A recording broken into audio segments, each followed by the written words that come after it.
DO வர இருக்கிறாங்க. பசங்க இவரை விட அவர் தானே பெரிய போஸ்ட்டு, நம்ம டிஓ ஆயிடலாம்டா அப்படின்னு பேசிக்கிறாங்க.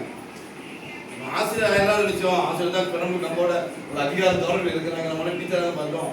பார்த்தா டிஓ தான் பெரிய ஆசிரியர் போல தெரியுது. இனிமேல் நம்ம டிஓ ஆயிடலாம்டா அப்படின்னு அவர் நினைச்சிட்டு இருக்காங்க. டிஓ ஓடி போற வரவே இருக்க வாசலுக்கு இன்னும் சிஓ வராரு. சிஓ டிஓவே ஓடி போய் வர இருக்கிறாரு. சிஓ தான் பெரிய போஸ்ட் போல, நம்ம என்னமோ சிஓ ஆயிடலாம், சிஓக்கு படி பண்ண நம்மலாம் அப்படின்னு இந்த 8ஆம் கிளாஸ் பசங்க பேசிட்டு இருக்காங்க. சிஓ ஓடி போய் வாசலுக்கு போறாரு. கலெக்டர் வராருன்னு மாவட்ட ஆட்சியர் வந்திருக்காரு. வாங்க வாங்க வரவே போறாரு. மாவட்ட ஆட்சியர் பெரிய போஸ்ட்டு, நாம என்னமோ இது பேச நினைச்சிட்டு இருக்கிறோம். நாம விதமா கலெக்டர் ஆயிடலாம்டா, நம்ம கலெக்டர் ஆனாதான் இந்த மாதிரி நமக்கு வரவேற்பு கிடைக்கும், இது மாதிரி நமக்கு எல்லா பக்கம் போனால் நமக்கு செல்வாக்கு இருக்கும், கலெக்டர் ஆயிடலாம் அப்படின்னு இவங்க பேசிட்டு இருக்கிறாங்க. ஃபங்க்ஷன் முடிஞ்சது, நிகழ்ச்சி முடிஞ்சது பள்ளிக்கூடத்தில். அந்த கலெக்டர் போய் பக்கத்தில் ஒரு வீடுகளுக்குள்ள போய் ஒரு குடிசையில் போய் ஒரு வயதான நபர் சந்திக்கிறார். எல்லாரும் வீட்டுக்கு போறாங்க. கலெக்டர் போறாரு இந்த வீட்டுக்குள்ள. சாதாரண குடிசை, அங்கே ஒரு 4 நாள் கட்டப்பட்ட கைத்தால் கட்டப்பட்ட ஒரு கட்டல். அந்த கட்டளை ஒற்றை லுங்கியோட ஒரு வயதான ஒரு புதிய ஒரு கம்பு குச்சி மூடி படுத்து கிடக்காரு.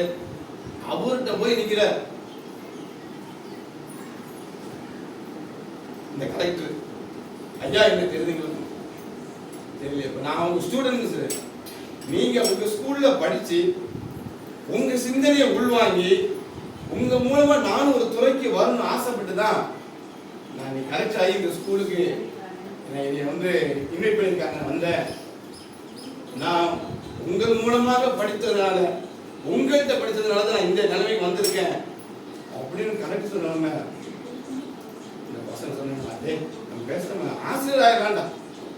நம்ம முதல்ல என்ன முடிவெடுத்தோமோ, நம்ம டீச்சர் ஆகணும் ஆசிரியர் ஆசைப்பட்டோமோ, கலெக்டரே கேட்கிறாரு கை கூப்பி.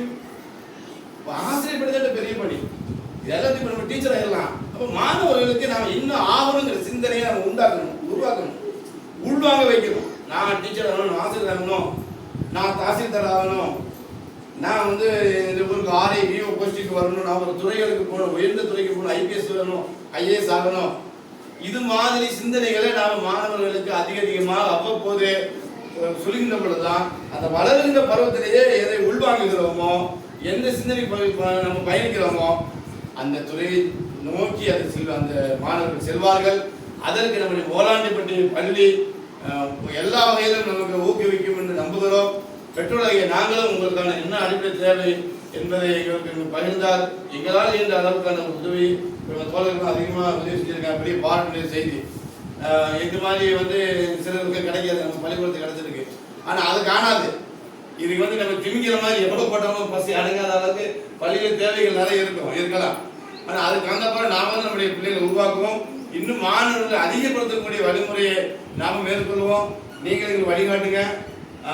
மாணவர்கள் இங்கிருந்து எங்களுக்கு வந்து அங்கிருந்து சேர்றதுக்கான ஒரு பாதுகாப்பை நீங்கள் உருவாக்கி தரணும்.